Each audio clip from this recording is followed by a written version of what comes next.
This is Dan Dix here reporting for Press for Truth, coming at you here on the heels of a highly contentious election where, in an unprecedented move, they just halted the counting of the votes last night. Well, it's not entirely unprecedented because we saw this once before in the year 2000 in the race between George Bush and Al Gore, where it became highly contested against in Florida, and they had to have the recounts. Well, fast forward 20 years, we're in the same boat again, only this time we're in the middle of a COVID 1984 nightmare. So this begs the question, what is 2021 going to look like in terms of the government's response to COVID 1984? Should Joe Biden win? And what's it going to look like should Donald Trump win? Well, joining me on the line to help us understand this is Denny Rancourt. Denny, thanks so much for joining us here today on Press for Truth. I want to get your thoughts on all this. The last time we spoke, though, I had you on and we did this video, confirmed the absolute science behind masks and the proof that they don't work with Denny Rancourt. And it was no more than a week later, Denny, than my channel on YouTube was terminated. Over 272,000 subscribers deleted. I don't think that's a coincidence. And by the way, if you're watching this on YouTube right now, why? Please head on over to bitchute.com/pressfortruth. So on that note, Denny, I want to get your views, obviously, on where you see this going in the future for the United States and Canada in 2021 should Biden or Trump win. But before we get into any of that, maybe we could talk a little bit about what happened last night and this election in general. I mean, this is highly unprecedented, as I said, halting the view count. What's your thoughts on this? I certainly have my views on what's going on right now. We seem to be in a state of limbo, waiting to see who the winner is going to be. What's your initial reaction to the election last night and how it's going today? Well, this is insanity that is related to two main entities within the US system that are really fighting it out. They're at each other's throats.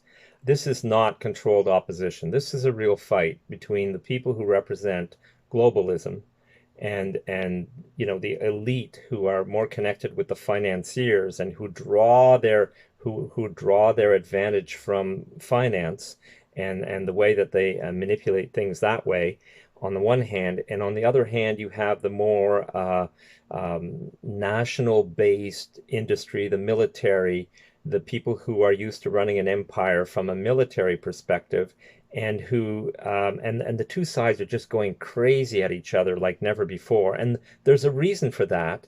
And the reason is that the US empire, the whole system, is being very much pressured these days geopolitically. There's some really big movements in the world. Russia and China have come to understand that they cannot be crushed by the US dollar, controlled by the global currency that is printed by the US, and controlled by all the rules and regulations and blockades and everything that they do. So they are gearing and working hard to go their own way. And Eurasia is developing at an incredible pace, irrespective of what the US does. So the picture is clear.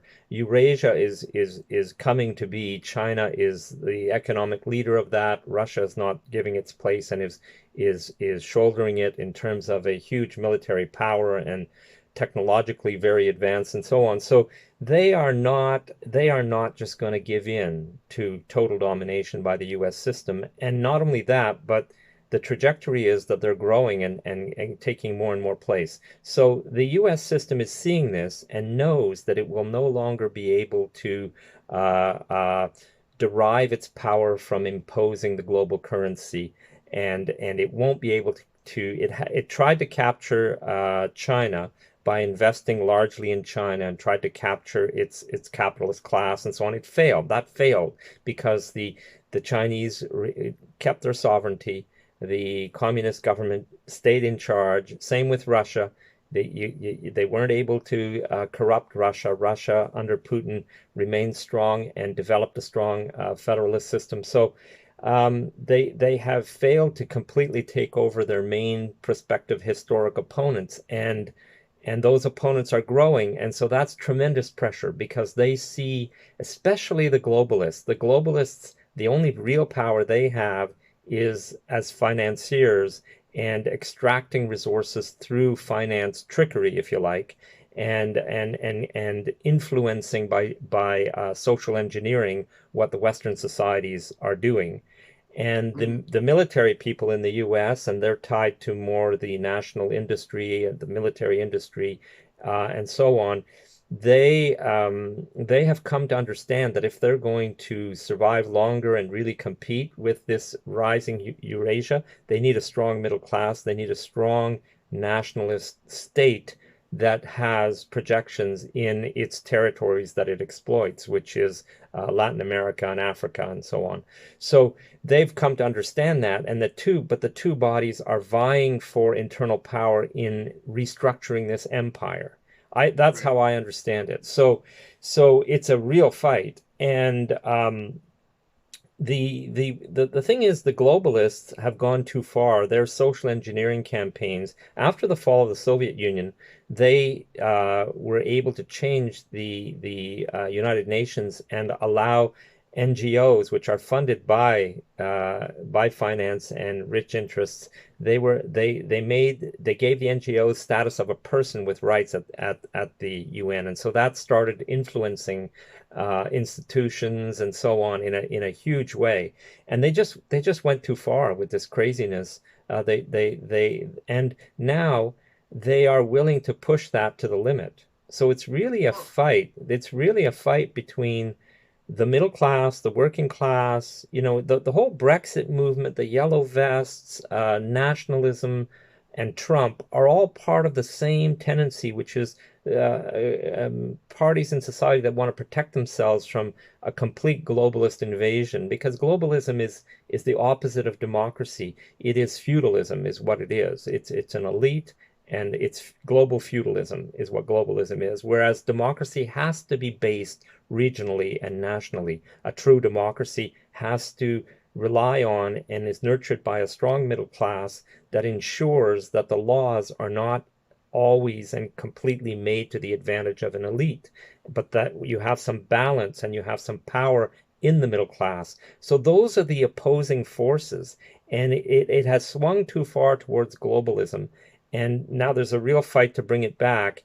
And at the same time, there are two very different visions within the empire of how to keep this going as long as possible, and how well, I to, think happen to yeah, think that the global elite, or the powers that ought not to be, as I like to call them, are potentially going to be using this COVID 1984 scenario as a means to be able to gain more control moving forward. And whether that be, with the Trump presidency or a Biden presidency remains to be seen. But both men have different views on how to handle this situation. Biden looks like he's quick to go into lockdowns and mandatory masks and things like that. Trump seems to be a little more open to leaving things open and allowing the economy to recover. Yet he has Operation, what is it? Where he's got the vaccines being implemented by the yeah, FDA. I think that was just a clever response to the Democrat globalists. Like before the election, you say, listen, the vaccine's going to be developed, and I've got these wonderful military people that are going to distribute it very efficiently. So end of story, right? I think that was that kind of move. There's no way they're going to be sending the army around to vaccinate people, I don't think. But that's just my sense of it. But you're right though. The whole COVID-19 thing is a Western invention, okay? And it's mainly been pushed by the globalist faction of the West, okay? For sure, clearly. It's clear that it's a Western invention because Russia has just announced they're not locking down anymore. That was in TASS just a few days ago. China stopped testing right away. China, the chairman went to Wuhan and said, "Stop this crap. This is crazy." The initial whistleblower, one of the main doctors, has actually died, and they stopped testing, and it's over. It's over in China. There's none of this madness in China. There's none of the madness anymore in Russia. Russia and China felt they had to go along because there is some intimidation involved. Vaccines are real in that you have vaccine borders. they can use vaccination as a way to close borders, completely close borders regarding trade and transportation and exchange of people and so on. So Russia and China wanted to develop their vaccines in order to counter this vaccine border thing, but it's clear that only our vaccines will do. That's their position in the West, right? So there is some real intimidation. There's some real geopolitics going on with vaccines there. And but it's a Western-driven thing, and it's driven mainly by the globalists. And therefore, if Trump wins, which I believe is going to be the case, then this will the virus will dramatically mutate. There won't be the same madness. It can't be. It can't continue this way. Okay. Whereas if the Democrats win, well, they'll do whatever they want to do. I'm sure they'll go on to other things. They have other projects as well, and they'll keep this thing alive just so they can use it again. That would be my idea. This is not purely about big pharma making profits. It's largely driven by that, and big pharma is connected to big finance, which is the globalist side of things. But it goes beyond that. It goes at the heart of this fight between the two factions in the empire, I think, for power, for influence in how to design society, what the institutions and universities are going to be doing, what the governments are going to be doing, how things are run. You know, this whole crazy thing that forget real developing of the economy, developing of the middle class, developing of the working and integration of professional and working class and so on. Forget that. We're just going to be concerned about racism of ideas, of the mind. And we're just going to be concerned about gender equity in the sense that you need as many CEOs of one sex as the other and so on. And we're just going to be concerned about global warming, so that we can develop a carbon economy so the financiers can control that, and the new e-currency can be based on carbon and so on. So they're willing to completely trash societies and completely re-engineer everything and just forget about the middle class and allow it to become a feudal system where you have just obedient, indoctrinated professionals, a technocratic class for the technology that you need, and then everybody else can just go to hell. And that's the globalist vision of things, whereas some other people, and I think the military, have understood that the reason an empire can succeed is you need that strong middle class. It needs to be nation based, and it has to have a really strong middle class, which is the case in Russia right now. And I believe it's becoming the case in China. And so the countries who have a national identity, who have sovereignty, and who control their economy in a rational way are going to keep growing and succeeding. And if this internal fighting by the US is just destroying so many things, and in particular people's lives, I think. Well, I happen to think they're utilizing their modus operandi of order out of chaos. A lot of this is purposefully generated so that they can offer the solution to all these problems that we're currently dealing with. And I think this is also a part of their modus operandi is to muddy the waters in terms of the science in regards to COVID-19. We've heard so many things going back and forth, whether it's coming from the CDC or Fauci, and so many people don't even know what to believe anymore. Epidemiologists are probably arguing about what's happening. The science is irrelevant, and that's how they want it to be. It's not about science anymore. If you take out the middle class, if you take out the educational system, if you stop requiring that people can actually think, and it's all about indoctrination, and it's all about believing who's good and who's bad. Science, real science that people can understand and read and live with, no longer exists. So it's not about the science anymore. It's all about the messaging. But if we look at the science now for a while, because that's what I've been doing, I am shocked that the epidemiologists are just sleeping on this one. They are not doing their job. They're completely out of touch. There are some huge things happening epidemiologically that have never happened in the history of these types of diseases before.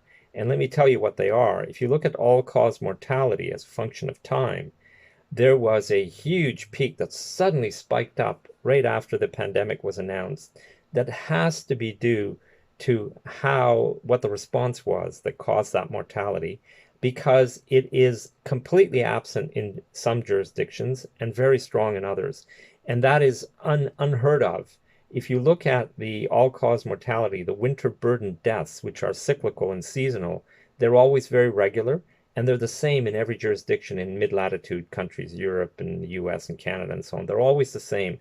You, but this is a case where these new peaks are very granular. They can occur in one small jurisdiction, and right beside it, there's nothing, which is it's unheard of, and it's because of how it's the response that's killing people. I've written several papers about this, as you know, but it's the response. It's locking in elderly people, fragile people that have been infected into seclusion, into total isolation, people who have mental disorders, who cannot see anyone, who don't see their regular caregivers. They just killed them, okay? And they infected people by transferring these people into the care homes. People from hospitals that were in care units in hospitals were transferred into care homes. So you have infections. Epidemics in care homes, that science is well known. And you don't do this. You cannot do this. And they did it. So there have been some mass crimes, and the signatures are all there in the data, but the epidemiologists are being silent. It's crazy. They're treating it as though this were all about a viral strain, instead of looking at how different the phenomenon is in this man-caused deaths versus just a virus acting in a society that has not been perturbed by these massive new regulations and impeding of movement and so on. Okay. In the US, not only do you have that peak that comes right after March 11th, after they announced the pandemic at the World Health Organization, but now in the US, something else has happened. You've got a huge all-cause mortality peak, never seen before, occurring in the summer, for God's sakes. That never happens. The only peaks, if you look at the seasonal variation of all-cause mortality since the Second World War in all the industrialized countries that we have good data for, nothing like this has ever happened before. Nothing like it. And the thing is, if you go state to state, there are states where nothing happens and other states where it's a very massive phenomenon. So it's not about a virus, because when it's about a virus, it's the same everywhere. You can look at these fingerprint seasonal variations. They're the same everywhere when it's the normal viral phenomenon in an unperturbed society. So here you've got induced deaths induced by the government lockdowns and by the government responses and by what was actually done in detail and to whom was it done. That's what is causing and has caused those deaths. And nobody's saying it. Nobody's talking about it. Nobody's examining who is dying and what are they dying from, really? What are the circumstances? There are no investigations. There are no hotspot identifications where you send in investigating teams. There's nothing like that happening. It's absolutely insane. So you've got this massive killing going on in the summer. Like I said, the only time that a peak in all-cause mortality has ever occurred in the summer is a heat wave. You can see very, very sharp, narrow heat wave peaks that happen, for example, it happened in France, big cities and so on. The elderly people, you don't have air conditioning and you kill a lot of people. So this has been documented, these heat waves. Or, there has to be a phenomenon like an earthquake to cause a massive peak in all-cause mortality all of a sudden. So this is unprecedented. Many people are dying in the United States. We should be investigating what are the hotspots, where are the states where this is happening, and who is it that's dying, and what are their circumstances, their human circumstances. Why are they dying? Because we know that if the thing that makes you most susceptible to being infected by a viral respiratory disease and really having complications are how fragile you are, comorbidity, but also the features in more healthy people that are dominant, and this has been proven and scientifically established, is psychological stress that you're being subjected to in your life, and social isolation. Those are two major factors that will determine how sick you will get if you are infected by a viral respiratory disease. So they are inducing conditions. They are creating conditions locally by the way that they're sending in police and these lockdown forces and restructuring society, keeping people indoors in the US where they're air conditioned. The air is dry. Dry air is the kind of air that supports aerosols in suspension in the air. So you've got entire buildings where you've got high density of these aerosol, viral containing aerosol particles that are suspended in the air. That's never been done before. This kind of closing the doors and keeping people indoor and air conditioning, never been done before. So there are all these factors that are new that need to be investigated to understand this massive killing that's going on. And it's not being done. Nobody's saying anything intelligent about it. The epidemiologists are like they've got these blinders on and they're not looking at the granularity of the process. They're not looking at how different it is from place to place. They're not, they're thinking in terms of infection fatality ratios and the strain of the virus and things like that. They're completely idiotic in their outlook about this phenomenon. And Correct. so that's the thing that concerns me. Well, having said that, let's focus now on how we can move towards some solutions. I mean, do you think awareness is still key at this point? Are we still at the point here where we have to get the information out to the public that there's a serious disinformation problem in the first place, or are we beyond that and it's now to the point of getting like more active? I'm hoping that people who get upset and completely lose faith in the messaging, the government, the science, and who instead turn to themselves and their own knowledge and people they trust to get knowledge from, I'm hoping that that could be contagious. I'm hoping that people could be upset enough that they say, wow, they're killing people here, and I don't want that to happen in my community. There's no way they're coming in here. There's no way they're doing that. What we need is more and more people getting that upset that they just turn off from this crazy nonsense that they're hearing on TV all the time, and that they're encouraging each other to not believe this garbage and to look at things more carefully and to educate themselves by discussion and by challenging each other. You can't just listen to what's on the computer or do a Google search to become educated. You have to be challenged. You have to meet people who are going to confront you, and you have to confront them enough with an open mind to figure things out. We've got to learn how to learn again, and that has to become contagious. The resilience, independence of thought, not trusting these crazies who are engineering our society, all of those features, these reactions of the human being, that has to become contagious so that we're not susceptible to them doing this to society again or as much, and we resist it more. So we have to develop immunity against their nonsense and their rules and their protocols, which are insane and are not science-based. We've got to develop immunity. And so the problem is the professional classes are completely bought out. They're not losing their salaries. They're salaried.